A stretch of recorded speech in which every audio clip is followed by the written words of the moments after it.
bi-directional mic in this way. I know.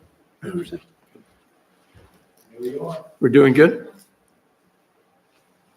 Hello and welcome to those of you visiting via technology, hopefully at home and very comfortable. And if you're a distance from here, I hope you're south and warm, not north and cold and wet. Welcome to the Unitarian Universalist Fellowship of Lake Norman in Davidson, North Carolina. I'm Jim Arnold, the service assistant, and I'm very pleased to announce, thanks, Mike, that our guest speaker today is Reverend Melissa Sparks. She is a minister of the Unitarian Universalist Church in Hickory and has been so since 2016.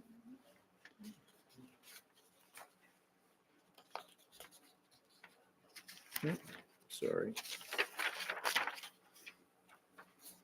For more than 2 decades, she has advocated for prisoners and those re-entering the community after incarceration. She's done this by teaching classes for residents of the Mecklenburg County Detention Center. She's produced 2 documentaries about families impacted by our criminal justice system and has founded a grassroots organization dedicated to creating housing opportunities for people with criminal records.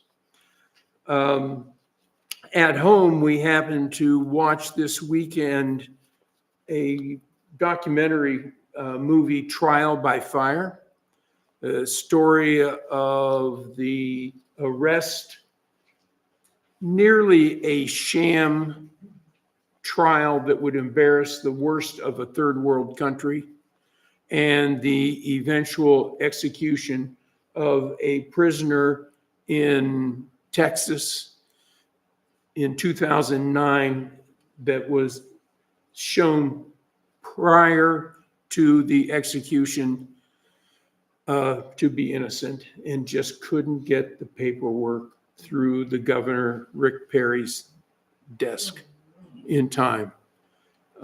Really sad and really brought home the importance of the work that you've been doing. So thank you very much. It's trite when we say thank you for your service, particularly those of you military and first responders, but it really is true. And talk about being on the front lines. Thank you.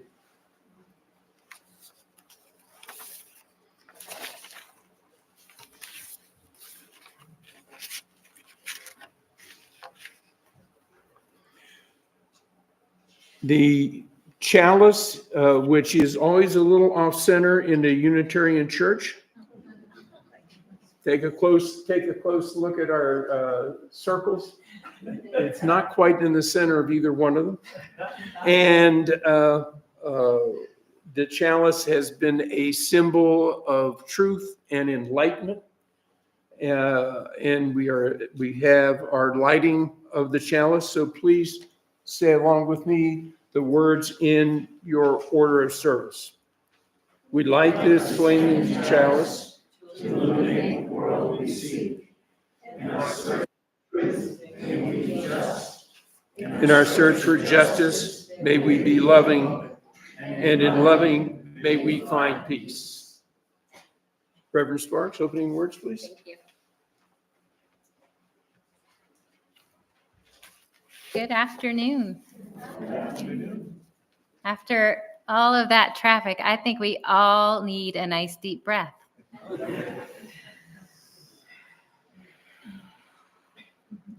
And maybe even a couple more at your own pace.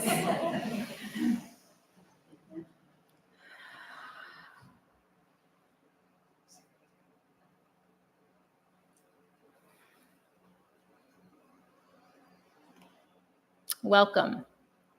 If you've come here to seek refuge,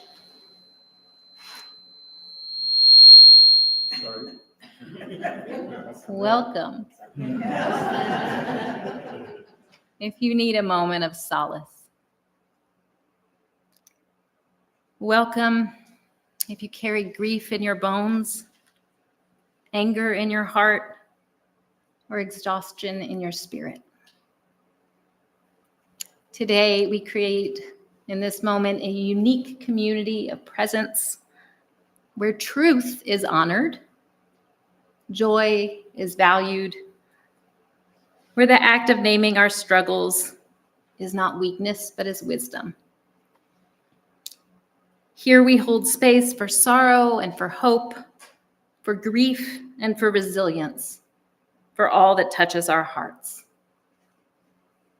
May this hour be a sheltering wing, a pause in the storm, a deep breath before our next steps. Let us begin.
I'm going to begin with a reading by contemporary poet Pat Schneider. Her poem is called, "Is There an Angel in the House?" Is there an angel in the house? If there is, come to me. Roost, if you roost, on my shoulder. Put the cool palms of your hands lightly on my eyes. Wrap my nakedness in wings. And if you aren't too tired or otherwise occupied, and if it isn't too tacky a request, please rock me. I am bruised. If you will hold me until morning, I promise I will rise and light the fire and break the bread and put back on my shoulder my corner of the world. But for now, I could use the shelter of a wing. Excuse me. Excuse me. Is there an angel in the house? And so ends the reading.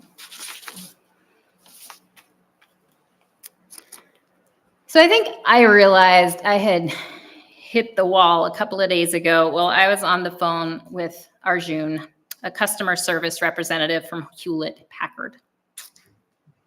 I had my day very carefully planned with a detailed to-do list, but at the beginning of the day, I couldn't get online.